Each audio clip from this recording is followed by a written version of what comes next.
자립지원 편입니다. 주거 편입니다. 진학편입니다. 경제편입니다. 법률편입니다. 아동권리보장원과 함께하는 자립지원교육 주거편입니다. 안녕하세요. 자립의 필수적인 거주지 마련에 대한 교육을 진행하게 된 이동욱이라고 합니다. 우리 옆에 계신 자립 선배님과 공인중개사 선생님도 소개 부탁드릴게요. 안녕하세요. 저는 자립 4년차 바람개비 서포터즈 9기 박강빈입니다. 네, 안녕하세요. 오피스코리아 부동산 중개법인 대표공인중개사 곽규석입니다. 자, 여러분 오늘 교육 이해가 잘 되시라고 이렇게 공인중개사 선생님도 함께 모셨는데요. 강빈 씨는 먼저 우리 자립하는 데 있어서 가장 힘든 부분이 뭐라고 생각하시나요?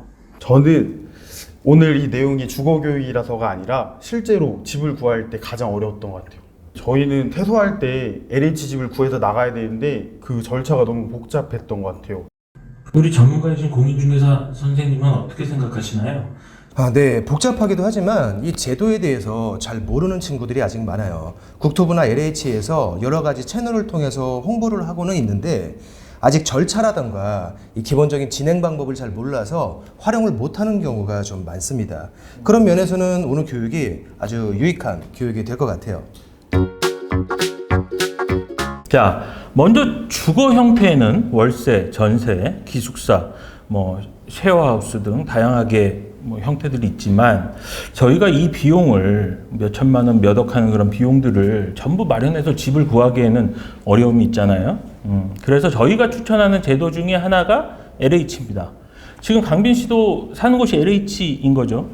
네, 맞아요. 저도 실제로 LH 전세임대를 신청해서 알아보고 구한 집에 살고 있습니다. 전세보증금은 8천만 원이고요. 임대이자가 월 12만 원 정도로 나오는데 이제 보호 종료된 지 5년 이내에 해당하기 때문에 50%를 감면받았어요. 그래서 실제로 내는 돈은 한 달에 6만 원 정도 내고 있습니다.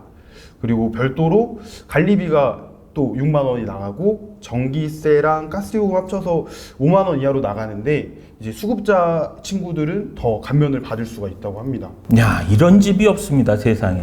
근데 이렇게 강빈 씨가 사는 LH 전세임대 말고도 다른 종류들이 있던데 혹시 공인중개사 선생님 설명해 주실 수 있을까요? 네, LH에서는 주거 안정을 위해서 여러 가지 형태의 주택을 공급하고 있는데요. 해당 주택을 어떻게 준비하느냐에 따라서 크게 일반적인 전세에 개입해서 도와주는 전세임대, 주택을 매입해서 공급하는 매입임대, 그리고 또 LH에서 직접 건설해서 공급하는 건설임대, 준비 방법에 따라서 분류하면 이렇게 세 가지 종류가 있습니다. 자, 오늘 우리가 알아볼 그 종류도 딱 세 가지예요. 네. 자, 그럼 먼저 LH 전세 임대부터 알아볼게요. 선배님께서 집을 구하셨으니까 잘 아실 텐데 설명을 좀 간략하게 해주실 수 있을까요? 아유, 그럼요. 네. 우선 LH 전세임대는 이제 소년소녀 가정 등 전세임대가 있고 청년 전세임대가 있습니다. 네. 이 두 가지가 있는데 먼저 소년소녀 가정 등 임대주택을 알아보면 신청일 기준으로 현재 무주택자여야 되고요. 네. 그리고 아동양육시설, 공동생활가정, 그리고 위탁가정에서 이제 태소 예정이거나 이제 보호 종료된 지 5년 이내일 때 그때 신청을 할 수가 있습니다. 그 지원금은 좀 차이가 있나요? 한도가 어느 정도 지원하나요? 우선 수도권 기준으로 단독 기준으로 이제 1억 1천만 원까지 네, 지원이 가능하고요. 그리고 이제 세대 인원이 몇 명인가에 따라서 금액이 조금씩 달라집니다. 근데 금액을 지원하니까 이자도 있을 텐데 이자 부담은 어느 정도 될까요? 우선은 만 20세까지는 무이자로 이제 내는 돈이 없고요. 무이자. 그렇죠, 그렇죠. 그리고 20세가 초과되면은 그 전세보증금의 1, 2%의 금액을 내야 돼요. 하지만 보호 종료 5년 이내일 경우 50% 감면을 받을 수가 있습니다. 50% 감면까지. 네. 네, 참 좋네요. 자, 그럼 이게 계속 주구장창 살 수 있는 건가요? 지원 기간은 어느 정도인가요? 지원 기간은 재계약이 2년 단위로 3번 가능합니다. 그래서 총 최장 8년 정도 거주할 수가 있는 거죠. 마지막으로 가장 중요한 신청 방법을 한번 알려드리겠습니다. 신청 방법 중요하죠. 네.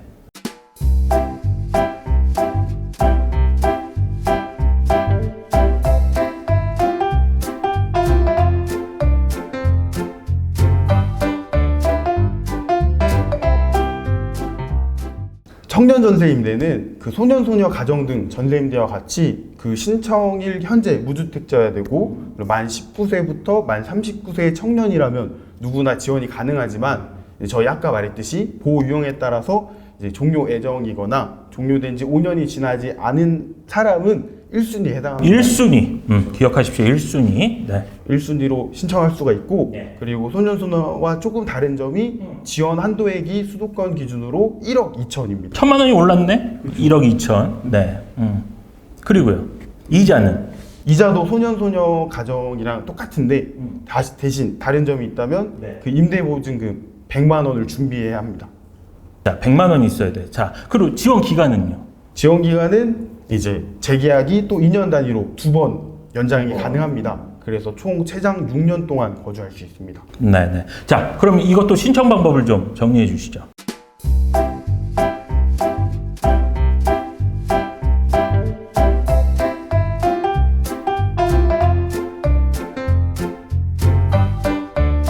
그리고 신청 시에는 단독형으로만 신청이 가능한데 쉐어형을 원한다면은 그 선정된 지역본부에 연락을 해서 변경 요청이 가능하다고 합니다. 알겠습니다.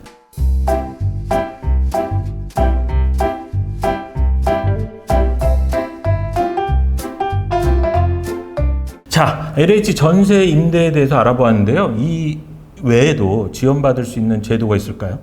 LH에는 매입 임대, 건설 임대라는 제도도 있죠. 전세 임대랑은 약간 다른 부분이 있어요. 전세 임대는 LH가 직접 소유하고 있는 집이 아니거든요. 거기에 반해서 매입이나 건설은 집이나 건물 자체가 LH 소유 집인 거예요. 일단 매입 임대는 시중집들을 LH가 사서 여러분께 임대하는 방식입니다. 신청일 현재 무주택자여야 하고요. 아동 양육시설, 또 공동생활가정, 가정위탁에서 종료 예정이거나 종료한 지 5년이 지나지 않은 사람이 신청할 수 있어요. 시중시세 40% 수준으로 임대하고 있고요. 임대보증금이 100만 원 준비되어 있어야 합니다. 지원기간은 2년 단위고요. 2회에 한해서 재계약이 가능하기 때문에 최장 6년까지 거주가 가능하죠. 마지막으로 가장 중요한 신청 방법을 알려드릴게요.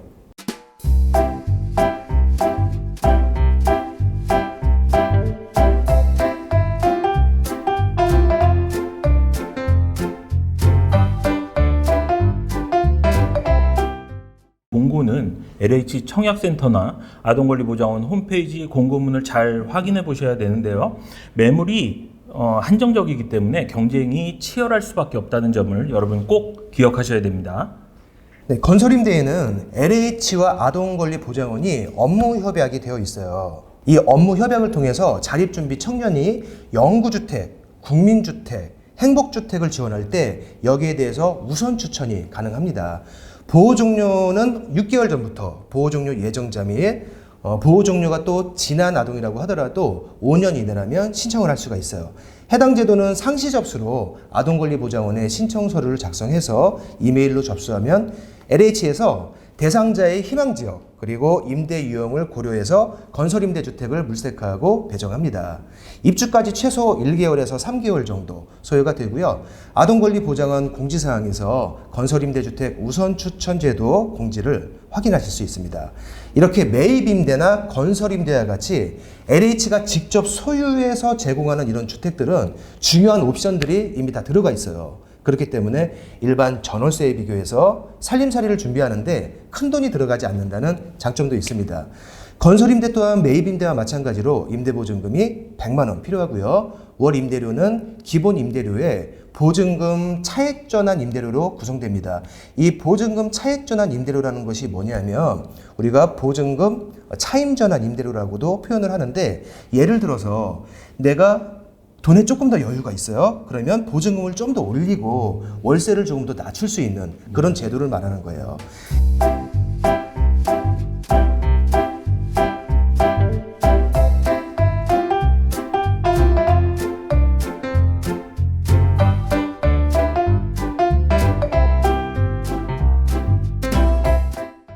임대기간은 기본 2년이고요. 2년 단위로 입주 자격 검증을 하는데요. 행복주택은 최장 6년까지, 국민임대는 최장 30년까지, 영구임대는 최장 50년까지 이렇게 거주가 가능합니다.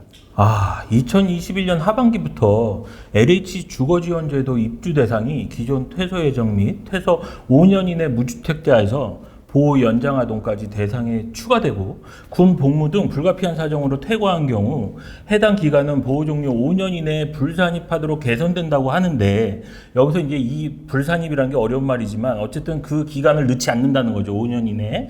예. 그래서 2022년에는 전세 건설 매입 임대 공급 지원도 확대된다고 해요. 그래서 앞으로 여러분의 주거 설계에 대한 자립 준비를 미리미리 해두시면 좋을 것 같습니다. 자, 그럼 이제 집을 알아봤으니 무엇을 해야 할까요? 계약을 해야죠. 아주 중요한 부분이기도 합니다. 자, LH 전세 임대 계약은 주로 어떻게 진행되나요? 우선 LH에 신청을 먼저 해야 합니다. 자격 조건이 된다는 답변을 받으면 시중에 나와 있는 전세방을 내가 자유롭게 알아보는 거예요. 나한테 맞는 물건을 찾으면 주인하고 바로 계약하는 것이 아니라 LH에 그냥 통보해 주면 돼요. 그러면 LH가 나서서 권리 분석도 해주고요. 또 LH에서 집주인과 직접 계약을 체결합니다. LH가 되는 전세 물건을 알아보고 나면 집주인과 LH 계약 담당자, 임차인이 한 자리에서 계약하게 됩니다. 계약하고 입주 날짜가 정해지면 계약이 완료된 것인데요. 이렇게 계약서를 썼다고 해서 다 끝난 것은 아니죠. 계약한 집으로 이사를 하고 나면 그날부터 14일 이내에 전입신고를 반드시 하셔야 하고요. 이 전입신고를 하시면서 동시에 임대차 확정일자도 꼭 받으셔야 합니다. 전입신고 확정일자, 어려운 말이 나왔는데, 그 전입신고라는 건 일단 말 자체가 신고하는 것 같은데 어디다가? 예, 선생님, 어디다 신고하면 되는? 보통은 주민센터에 많이 하게 되고요. 내가 어디에 살고 있다. 기본적인 자기 주소를 이제 국가에 신고하는 게 전입신고라고 보시면 내가 되죠. 이사 왔다? 네, 그렇죠. 그럼 확정일자라는 말도 하셨는데, 확정일자, 정확히는 임대차 확정일자가 무슨 의미인가요? 확정일자는 이제 법원 또는 행정복지센터에서 주택 임대차 계약을 체결한 날짜를 확인해 주기 위해서 이제 임대차 계약서를 가져가면 도장을 찍어줍니다. 근데 그 도장에 날짜가 적혀 있는데 이게 바로 확정일자예요. 근데 이 확정일자가 있어야만 이사 이후에 뭔가 부당한 상황에 대해서 보호받을 수 있는 그런 법적인 당위성을 갖게 됩니다. 꼭 기억을 해놔야 되겠네요. 전입신고도 해야 되고. 굉장히 중요하죠. 네, 확정일자도 여러분 꼭 받으셔야 되고. 자, 그 다음에 우리가 또 계약서를 작성할 때 우리 선생님 어떤 부분들을 잘 읽어봐야 될까요? 제가 지금 준비한 계약서가 하나 있는데 이거 같이 읽어보면서 설명해 볼까요? 네. 우선 가장 중요한 게 모든 계약서에는 소재지가 나오게 돼 있어요. 이 LH 계약서에도 맨 위에 보면은 소재지가 나와 있는데 이 주소를 정확하게 적혀 있는지 잘 보셔야 합니다. 내가 본 집과 주소가 맞는지. 네, 이 주소가 잘못 적혀 있으면 전입신고를 하고 확정일자를 받았다고 하더라도 집이 경매에 넘어가거나 이렇게 위험 상황이 됐을 때 전혀 보호를 받을 수가 없어요. 다른 집이니까. 다른 집이 돼버리는 거거든요. 네, 주소를 일단 먼저 정확하게 보셔야 되고요. 네. 그 다음에 뭐 여러 가지 조항들이 있지만 뭐 중요한 게 뭐 보증금. 보증금. 네, 우리 보통 이제 보증금이 얼마인가 또는 그리고 공사에서 지원해주는 금액이 얼마인가 이런 부분들이 계약서에 적혀 있고요. 네. 또 세 번째로 중요한 게 임대차 기간이죠. 기간. 네, 임대차 기간 보시면 되고요. 나머지 부분들은 사실 뭐 깨알같이 워낙 많기는 한데 일반적인 내용들이 많이 들어가 있고요. 네. 우리 그 자립준비 청년들, 자립준비 청년들이 또 좀 중요하게 보셔야 될 것은 월별 대출금 이자. 이게 정확하게 여기에 적혀 있는지. 그렇죠. 네. 이 금액은 LH에서 지원을 해주는 것이잖아요. 네. 그만큼 LH에서 또 이자를 납부를 받게 되는데 그 정확한 이자 금액이 여기에 정확하게 적혀 있는지. 네. 그걸 또 한번 확인을 해 보셔야 하고요. 그 다음에 LH 계약서에는 지금 10조를 보시면 계약이 해제 또는 해지될 수 있는 사유가 여러 가지 적혀 있어요. 그 중에서 좀 주의하셔야 할 게 허위나 부정한 수단으로 지원을 받은 경우, 이런 경우에는 이제 취소가 될 수 있다라는 것도 있고, 또 우리가 좀 유념을 해야 될 것 중에 하나가 뭐냐면 이 지원주택을 전대하거나 임차권을 양도하는 행위. 이거는 무슨 말이냐면 보통 이렇게 저렴하게 자격 요건을 갖추고 저렴하게 LH 지원을 받아서 주택을 마련을 하고 이걸 다른 사람들에게 다시 몰래 양도해서 월세를 또 받는 경우들이 가끔 있어요. 내가 안 살고. 네, 본인이 직접 살지 않고. 보통 이렇게 전대차 계약을 진행하는데 이거 명백한 불법이거든요. 사기네 사기 그거. 그렇죠. 사실 나라를 상대로 사기를 쳤다. 뭐 이렇게 생각해도 되죠. 네. 그렇기 때문에 이거는 형사처벌도 있어요. 네, 네. 네, 조심하셔야 되는 상황입니다. 조심하세요, 여러분. 예.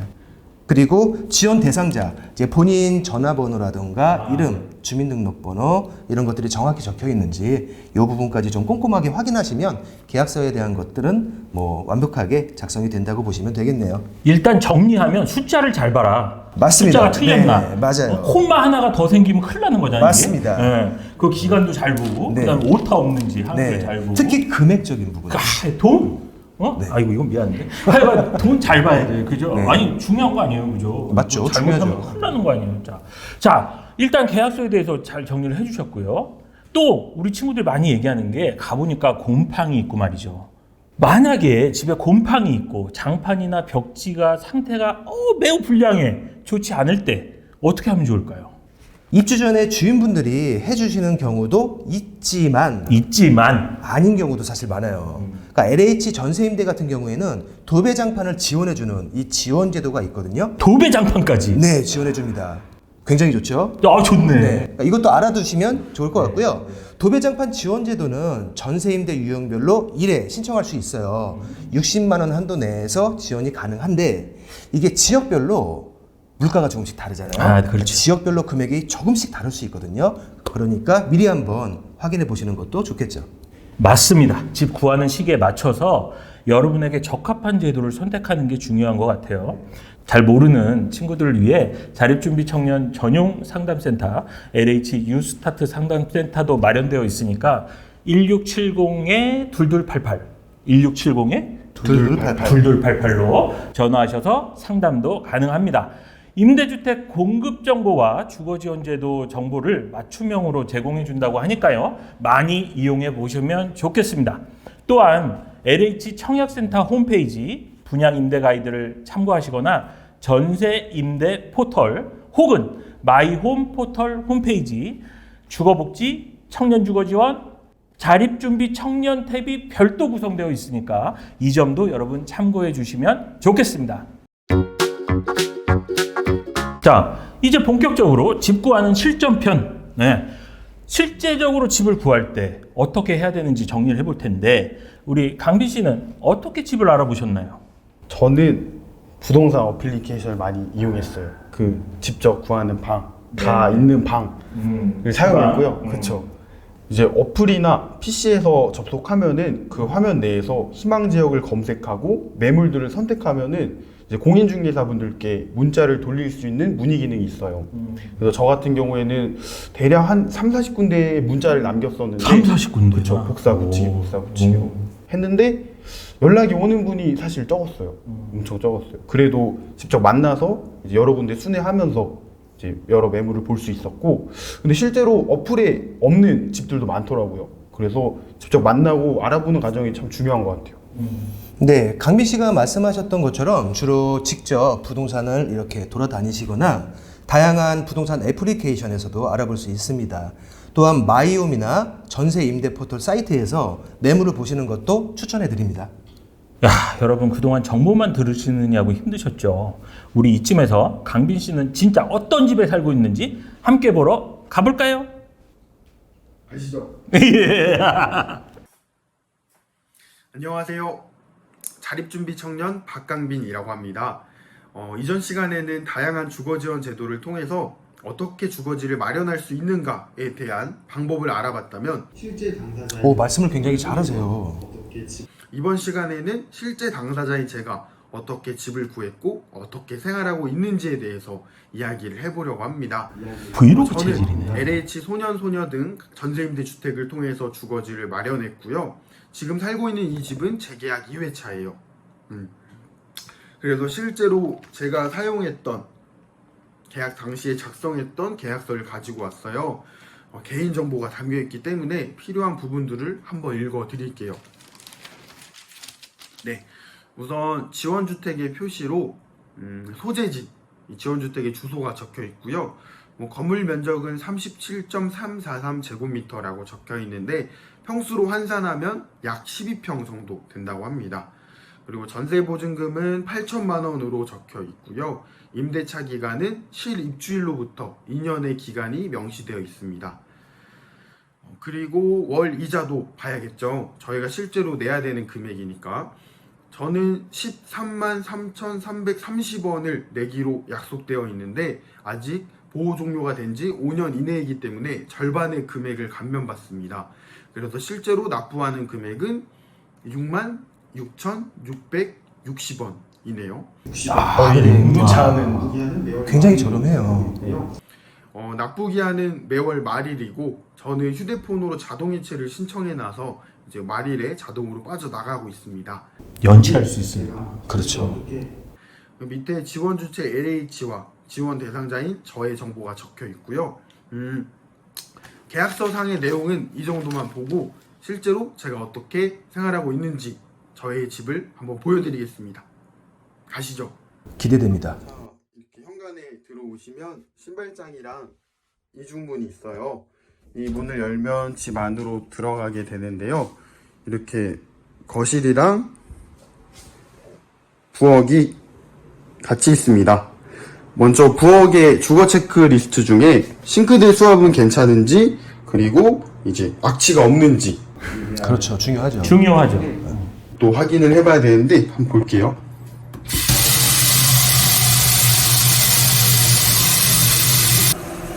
잘 나오네.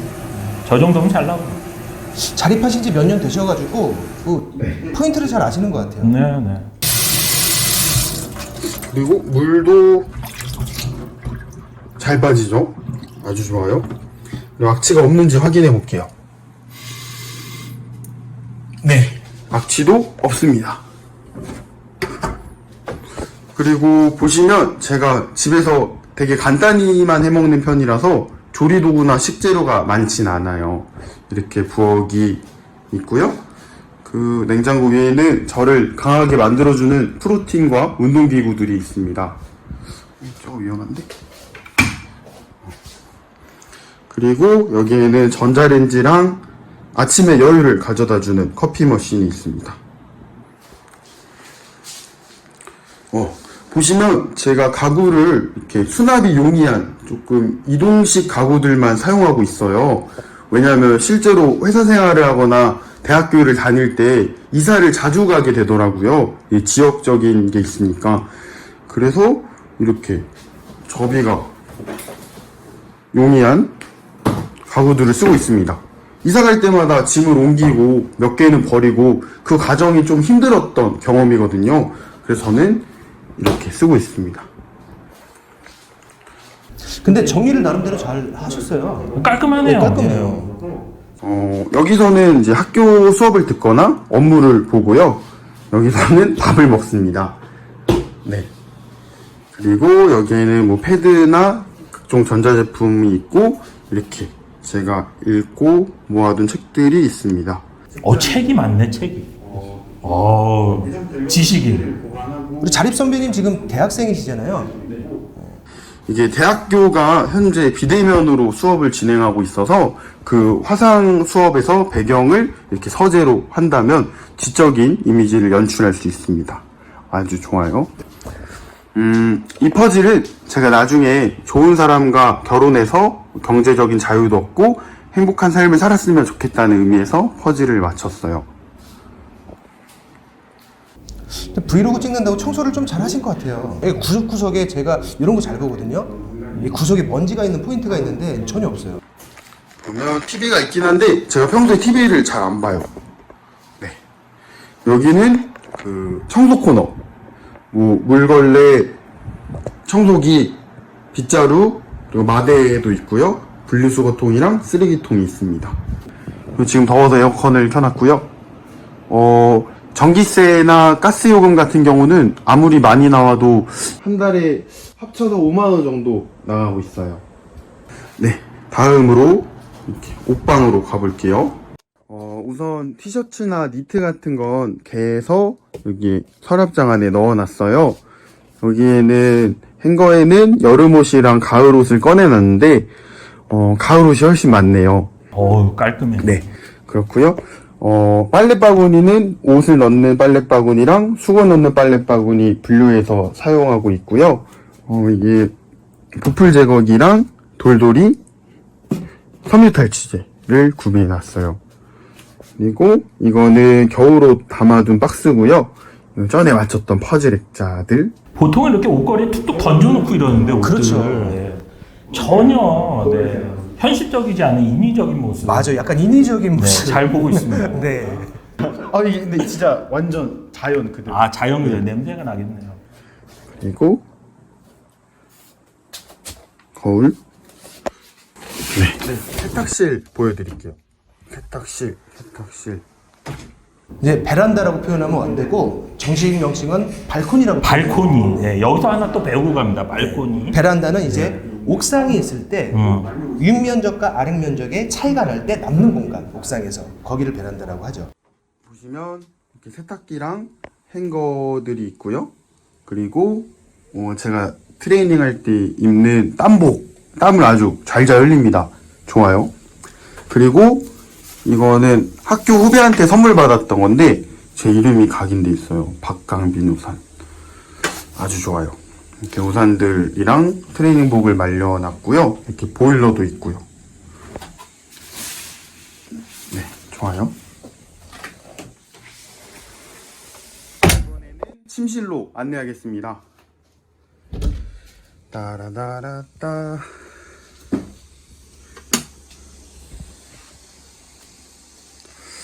우선은 제가 체격이 큰 편이라서 킹사이즈 매트리스를 쓰고 있어요.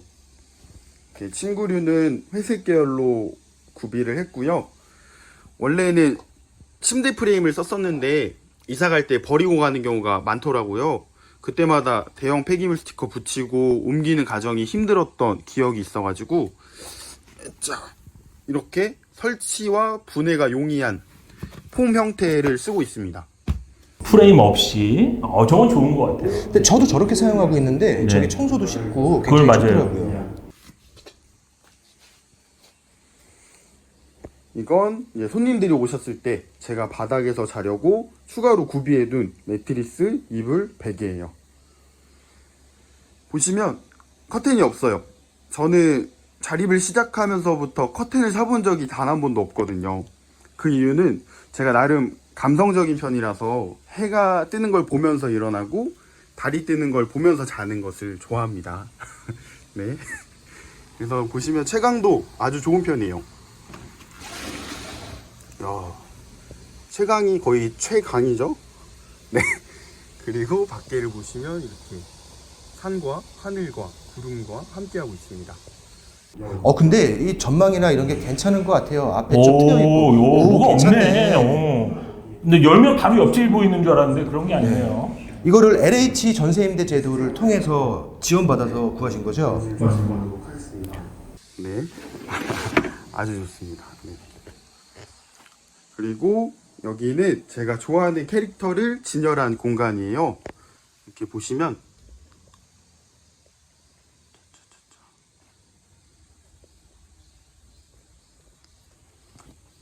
아주 귀엽죠? 이거는 잘 때 쓰는 미니 선풍기. 네. 침실은 이 정도.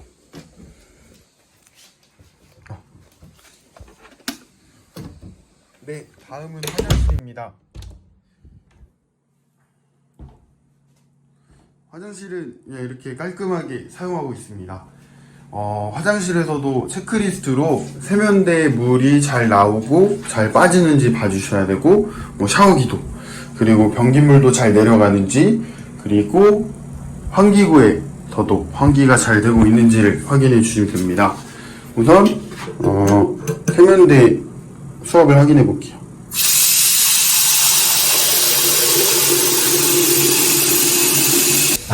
세네. 물도 잘 내려가는지.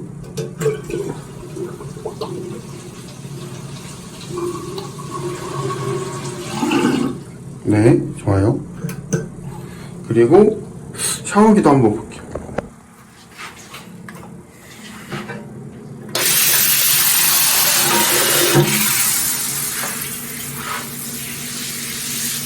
근데 샤워기는 수압이 약하면 이렇게 샤워기 호스를 교체할 수도 있어요. 수압이 강한 걸로. 네.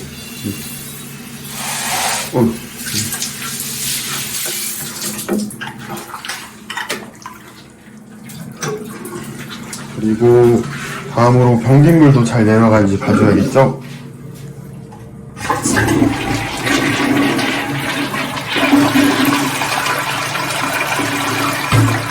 쫙 내려갑니다. 어우, 잘 내려가네요. 배수 좋아요. 네. 그리고 환기도 잘 되고 있습니다. 이쪽에는 제가 평소에 사용하는 세면용품들이 있고요. 또 여분의 세면용품들과 그냥 뭐 스킨 로션들이 이렇게 있습니다. 그리고 여기에는 수건이 있고요. 저기 위에 향기 나는 거를 놨습니다. 네, 화장실은 이 정도. 전체적으로 굉장히 깔끔하게 사시는 것 깔끔해요, 같아요. 깔끔해요. 저도 저기 살고 싶네요. 집 밖으로 나왔습니다. 이번에는 집 밖에도 이렇게 주거 환경이 괜찮은지 확인을 하려고 나왔어요. 차가 있으신 분들은 이렇게 주차 공간이 있는지 확인하셔야 되고요. 이거는 이제 차 번호를 가리기 위해서. 집 밖에 외부 보안도 괜찮은지 확인을 해야 합니다. 우선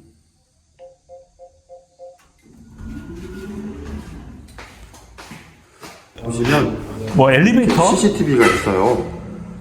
네, 주차장이랑 집 앞이랑 이렇게 집 근처에 CCTV가 있어서 이 보안도 괜찮은지 확인을 해주셔야 되고, 만약에 조금 높은 층에 산다면 엘리베이터도 있는지 확인해 주시면 좋겠습니다.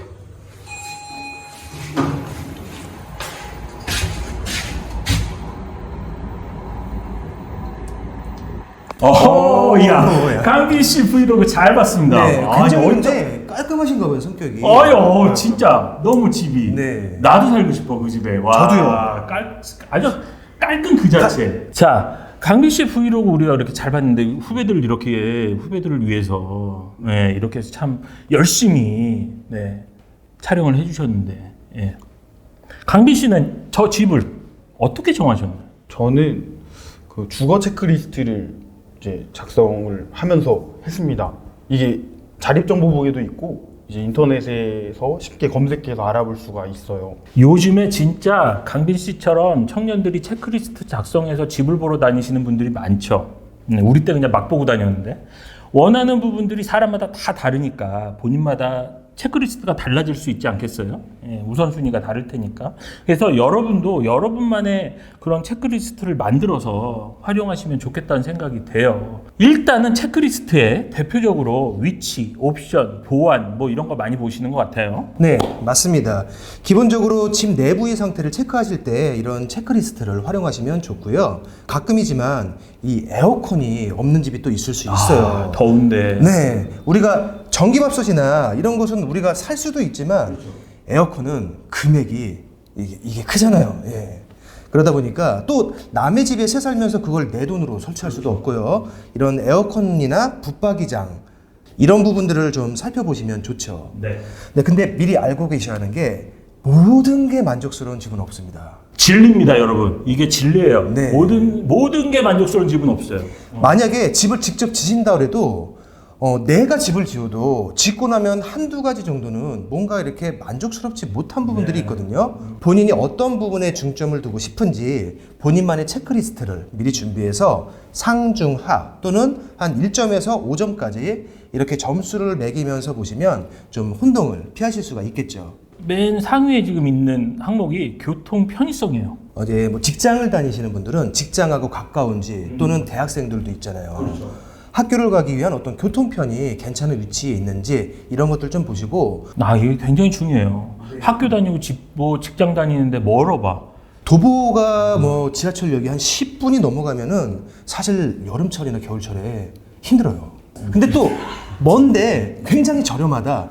또 이러면 좀 생각해 볼 수 있죠. 그러면 또 생각이 달라지죠. 그다음 이제 두 번째가 안전과 주변 환경인데, 요즘 요 안전 문제 굉장히 중요하지 않습니까? 일단 도로변이나 큰 길에서 어느 정도 떨어져 있는지 가까울수록 좀 좋겠죠. 그렇죠. 그리고 5층 이하라면 뭐 3층, 4층, 특히 2층 같은 경우 방범창이 있는 게 좋아요. 할인마트나 시장, 뭐 편의점 이렇게 주변에 쇼핑시설이 있는지, 또 응급 상황이 생길 수 있잖아요.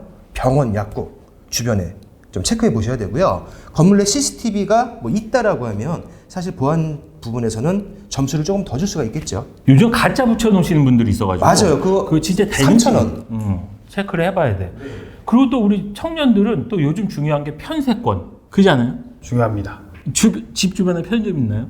아유, 그 브랜드별로 다 있습니다. 오, 굉장한 편세권이네. 자, 다음은 쾌적과 편의시설인데요. 일단은 채광이 굉장히 중요한데 햇빛이 잘 드는가, 네. 특히 낮에 한번 방문을 해보셨을 때 불을 꺼보시고 햇볕이 잘 들어오는지 빛이 잘 들어오는지 요거를 한번 확인을 해보셔야 돼요. 네. 이게 중요한 게 뭐냐면 이 햇빛이 잘 들어오지 않는 집은 곰팡이가 심해요. 곰팡이. 네, 또 겨울철에 결로가 심할 수도 있어요. 네, 그러니까 이런 채광 부분 체크해 보시고요. 또 이제 전등이나 콘센트 이런 것들 확인해 보시고, 통풍, 창문 열었을 때 통풍이 잘 되는지 이런 부분들, 그리고 방충망도 한번 확인해 봐야죠. 여름철에 꼭 필요하니까. 그렇죠. 그리고 난방 시설 고장난 데 없는지 보일러에서 이런 부분 체크해 보시고요. 요거 중요해요. 기름 보일러인가 가스 보일러인가. 요새는 사실 기름 보일러를 찾기가 쉽지 어렵긴 않죠. 하죠. 네, 네. 많지는 않은데 아직도 있는 데가 있긴 있어요. 근데 기름 보일러는 난방비가 굉장히 많이 듭니다. 많이 들죠. 제일 많이 드는 게 기름 보일러예요. 기름 보일러. 네, 요거 체크해 보시고요. 또 물이 샌 흔적, 이런 것들을 한번 체크해 보시고, 그 다음에 우리가 문을 열어봤을 때 문 뒤쪽이나 이제 장롱 있잖아요. 안 보이는 것들. 그렇죠. 이런 뒤에 살짝 이렇게 보면 이게 곰팡이가 있는 경우가 있어요. 우리 그런 쪽은 잘 안 보거든요. 그러니까 네. 네, 그런 쪽 한번 세심하게 좀 보셔야 됩니다. 그리고 싱크대, 하수구 이런 데서 악취 올라오는 게 없는지, 그리고 뭐 냉장고를 넣을 수 있는 공간이나 세탁기 공간이 뭐 잘 빠져 있는지, 충분한지 이런 것들 보시고요. 재활용품, 쓰레기 처리 방법은 편리한가? 그렇죠. 네, 요것도 한번 보셔야 돼요. 지역마다 좀 틀리기 때문에 방식이. 그리고 층간이나 외부 소음도 좀 확인해 볼 수 있으면 좋은데, 이거는 사실 살아봐야지만 알 수 있는 거거든요. 그런데 막상 집으로 보러 갔을 때 쿵쿵대는 소리나 뭐 이런 소리가 좀 심하게 들린다 라고 하면 일단 여기 층간 소음이 좀 있겠구나 이렇게 생각해 보시면 되겠죠. 저것도 계속 살면서 엄청난 스트레스예요. 맞아요. 네. 뭐 정리를 해보자면 실제로 다 작동을 해봐야 되겠네요. 그렇죠. 전등 스위치도 껐다 켰다 해보고, 네. 보일러도 틀어보고. 맞습니다. 네. 뭐 이거 괜히 가서 눈치 보고 이럴 게 아니라 내가 진짜 계약 당사자인데. 기본적으로 전자제품 같은 것들은 다 확인을 해보시고, 안 해보셨다가 나중에 문제가 생기면 내가 고장냈다 이렇게 될 수도 있거든요. 꼼꼼하게 봐야 합니다. 보시. 갔을 때 그냥 해봐요. 다 그냥. 자, 그리고 이제 중요한 거, 현금과 유동성. 네. 네. 이 부분도 좀 체크를 잘 해보셔야 하는데, 일단 등기부등본을 네. 무조건, 나가야죠. 이건 무조건입니다. 반드시 확인해 보셔야 해요. 등기부등본에서는 두 가지를 확인해 보셔야 하는데, 지금 계약서를 작성하시는 분이 등기부등본 상에 집주인이 맞는지. 맞나? 네. 그리고 계약금이나 잔금을 보내는 계좌. 요새는 다 계좌이체로 하잖아요. 이 계좌가 등기부등본 산에 소유자로 되어 있는 그 명의가 맞는지 요거 확인해 보시고, 요 소유권에 관련된 사항은 갑구라고 보통 표시되는데 등기부등본 갑구에 나와 있고요. 뒤에 보시면 등기부등본 을구가 있어요. 을구가 깨끗하다, 아무것도 없다라고 하면 여기는 아무 융자도 없는 깨끗한 집이 되는 거고, 이 을구에 만약에 근저당권 설정 뭐 이런 식으로 뭔가가 잡혀 있으면 나보다 선순위인 뭔가 채권이 있는 집이구나 이렇게 보셔야지 돼요. 그래서 전세 같은 경우에는 이 근저당권이 있는 집들을 좀 피하시고요. 월세라고 하더라도 좀 반전세 정도, 한 월세가 보증금이 반, 나머지 월세가 반, 이 정도는 근저당권이 있더라도 좀 많지 않은 그런 집을 선택하셔야 돼요. 네, 그리고 이제 계량기, 또 뭐 수도 계량기 이런 게 별도로 돼 있는가. 2층 전체는 전기 계량기 하나인데 세대수가 4세대야. 근데 계량기가 하나니까 고지서가 하나가 나올 거잖아요. 이거를 주인분이 임의로 이렇게 막 분배해주는 그런 집들도 있어요. 이런 경우에는 내가 만약에 좀 아껴 쓰는 편이다 라고 하면 오히려 손해를 좀 볼 수가 있어요. 불합리하죠. 그럼. 그래서 이렇게 전기 계량기나 수도 계량기가 별도로 각각 호실별로 나눠져 있는지 이것도 좀 체크하시는데 중요한 포인트 중에 하나고요. 또 이제 관리비. 네, 관리비를 별도로 받는 집들이 있거든요. 또는 오피스텔이나 이런 데들은 기본 관리비가 좀 비싼 경우들이 많아요. 그러니까 이런 관리비가 별도로 있는지, 관리비 안에 혹시 수도요금이나 뭐 이런 것들이 포함되어 있는지 그런 것을 한번 꼼꼼하게 따져보시는 게 좋겠습니다. 아, 이게 참 우리가 따져볼 게 많네요. 그럼요. 막 이게 항목에만 벌써 29가지 항목이 있는데 실제로 우리가 집을 보러 가서 이 29가지 항목을 다 따져보는 거는 정말 쉽지 않은 일이에요. 하지만 중요하다고 내가 우선순위에 올려놓은 그런 사항들은 꼭 가서 실제로 다 체크하고 확인을 해보셨으면 좋겠습니다. 자, 우리 선생님, 전세임대 보증금 최대가 아까 1억 2천만 원 정도라고 했는데 네. 혹시 요즘 시세에 이 금액으로 어떤 집을 구할 수 있을까요? 사실 전세는 요즘에 굉장히 귀한 시대다 보니까요. 그렇죠. 뭐 사실 금액대하고 상관없이 전세방 구하기가 너무 어렵다는 말들이 나오고 있죠. 그런데 그래도 일단 금액만을 가지고 말씀드린다면 강남권 중에서는 사실 좀 어려움이 있고요. 기타 서울 지역에서는 작고 깔끔한 원룸 정도는 구할 수 있는 금액이에요. 그리고 서울을 제외한 기타 수도권에서는 투룸까지도 충분히 가능하고요. 네. 기타 지역에서는 시내 중심가나 아주 번화가가 아니라면 1억 원 이하로 혼자 살기에 굉장히 깔끔하고 좋은 집들을 구할 수도 있는데 문제는 지금 말씀드린 거는 이제 시세를 말씀드린 거고요. 이 시세와 상관없이 전세방 자체가 요즘에 많지 않아요. 물건이 없다. 네. 구하고 싶어도 물건이 없답니다, 여러분. 열심히 발품을 파셔야 됩니다. 열심히 해야 됩니다. 네, 우리 선배님처럼. 네. 자, LH 전세임대와 마찬가지로 이거 계약을 해야죠. 네. LH 전세임대와 비슷하지만 다른 점들이 좀 있어요. 네. 이번에도 계약서를 같이 보면서 좀 이야기해 볼까요? 네. 네. 계약서의 종류에는 굉장히 여러 가지가 있어요. 등록임대주택 같은 경우에는 법에서 정한 법정 양식도 따로 있는데 그런 경우가 아니라면 여러분들이 현장에서 가장 많이 접하게 될 계약서가 지금 보시는 바로 이 계약서입니다.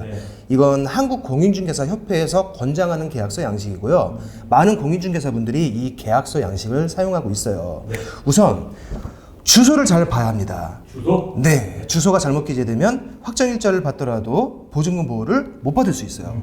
네, 그리고 금액을 어떻게 납부할 것인지 적게 되어 있고요. 보시면 보증금 칸이 있죠? 네. 여기에는 총 보증금을 적으면 되고요. 그 중에서 얼마를 계약금으로 낼 것이냐.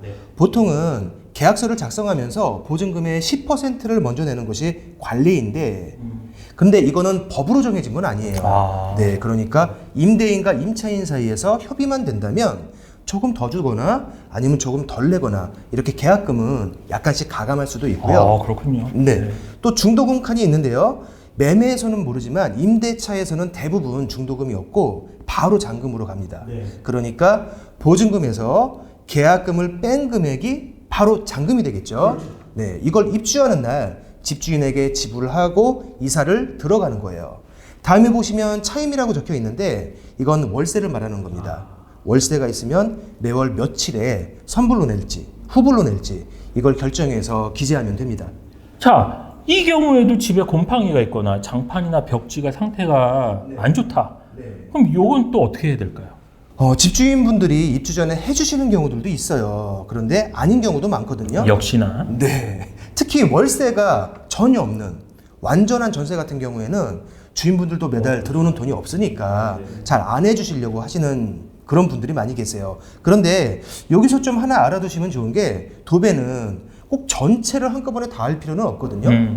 임대인분들이 좀 꺼리시는 이유가 사실 비용 때문이니까 전체가 아니라 곰팡이가 좀 있거나 아주 뭐 지저분한 쪽 이런 쪽으로 일부만 해달라고 또 부탁을 해보시면 그런 부분은 또 그런 경우에는 또 비용이 많이 나오지 않으니까 응해주시는 주인분들도 계세요. 그러니까 이런 내용들도 미리 알고 계시면 도움이 되겠죠. 하나의 꿀팁이긴 하네요. 네네. 그 부분만 좀 해주세요. 네.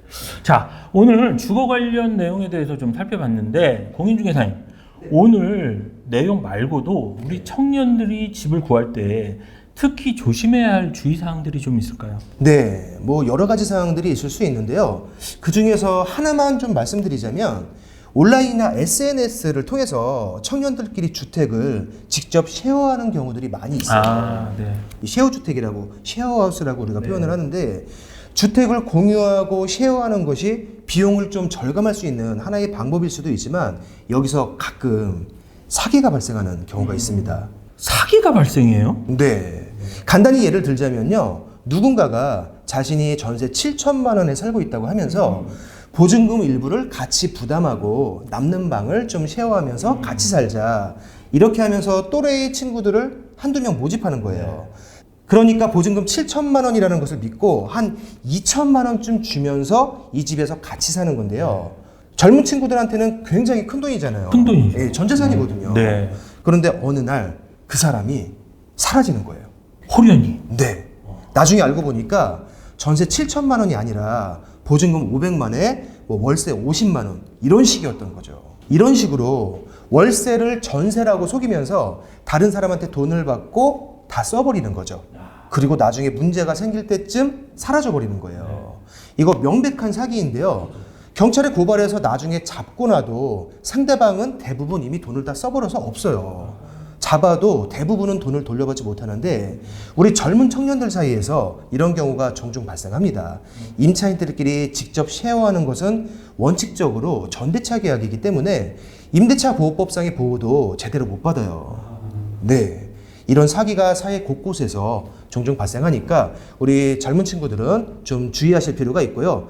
웬만하면 LH 지원 제도를 먼저 알아보세요. 아, 이게 참 중개비 몇 푼 아끼려다가 네. 큰 사기 당하는 거네요. 네, 많이 있습니다. 저는 다른 이야기긴 한데 LH 이야기가 나와서 제 실제 사연을 들려드리자면 저도 LH 측에서 도움을 받은 적이 한 번 있어요. 오, 그래요? 도움을 받았는데 첫 계약 이후에 이제 회사도 이제 발령이 나가지고 이사를 가야 되는데 보증금 반환 확약서를 써주실 집주인분이 갑자기 사고로 돌아가셨어요. 아이고. 그래서 어떻게 하지? 어떻게 이거를 해결해야 되지? 그냥 혼자 안고 있었는데 LH 측에 문의를 드렸는데 이제 그때 법무팀과 연결해 주시면서 뭐 내용 증명도 하고 우체국도 가고 그런 과정을 거쳐서 무사히 이사를 갈 수 있었던 것 같아요. 그래서 잘 모르겠으면 바로 꼭 물어봐야 하는 게 중요한 것 같아요. 지체하다가 불이익을 받는 건 저 본인 혼자였더라고요. 꼭 물어봐라. 그쵸. 모르면 물어봐라. 아, 좋은 말이네. 꼭 물어보셔야 됩니다. 자, 마지막으로 주거지원 통합 서비스가 있다고 하는데요. 설명해 주실 수 있을까요? 그럼요. 네. 네. 우선 주거지원 통합 서비스는 지금 두 가지 조건을 충족해야지 신청을 할 수가 있습니다. 네. 첫 번째는 아동양육시설, 공동생활가정, 가정위탁에서 보호종료 5년 이내인 자. 네. 이게 첫 번째고요. 두 번째는 LH 매입, 전세임대주택에 거주 중이거나 그리고 올해부터 확대된 그 일반 주택, 월세나 반전세가 있잖아요. 거기도 해당되고 이러한 주거유형으로 거주 중인 자를 한해서 이제 신청할 수 있습니다. 현재는 10개 시도에서 신청할 수 있지만 22년도부터는 17개 시도로 확대될 예정이라고 합니다. 크게 월 임대료 15만 원에서 20만 원 정도 실비로 이제 지급을 해주고요. 그리고 사례관리사의 맞춤형 사례관리 서비스까지 제공된다는 점이 가장 큰 이점이라고 볼 수 있겠네요. 예, 요거 한번 신청해 보고자 하는 친구들은 거주를 원하는 지역을 먼저 설정을 해야 되겠죠. 그리고 그 담당 수행기관으로 연락하시면 되고요. 신청할 때 화면에 보이는 서류들을 준비하시면 되겠습니다.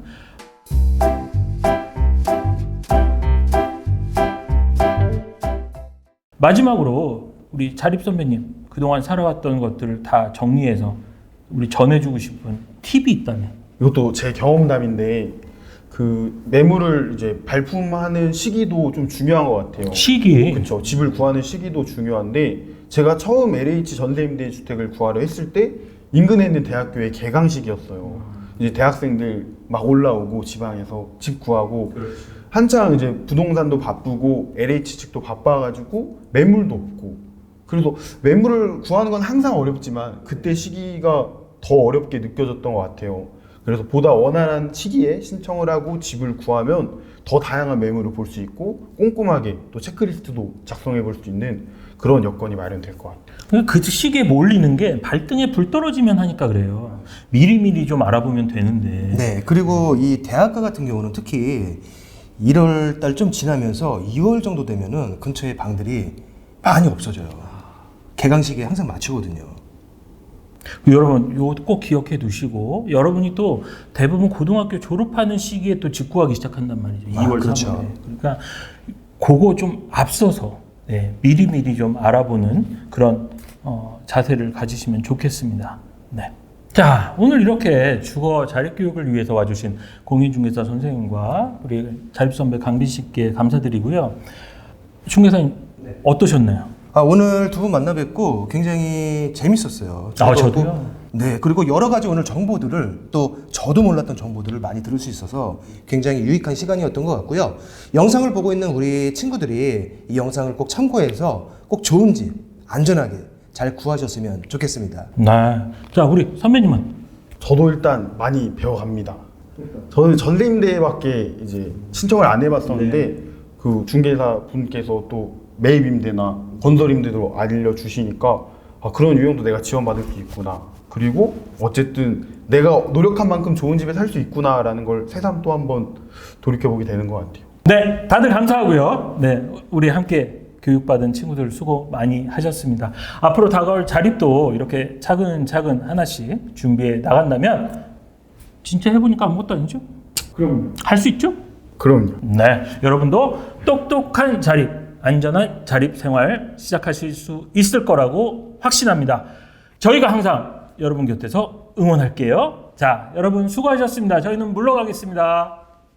고맙습니다. 감사합니다. 감사합니다.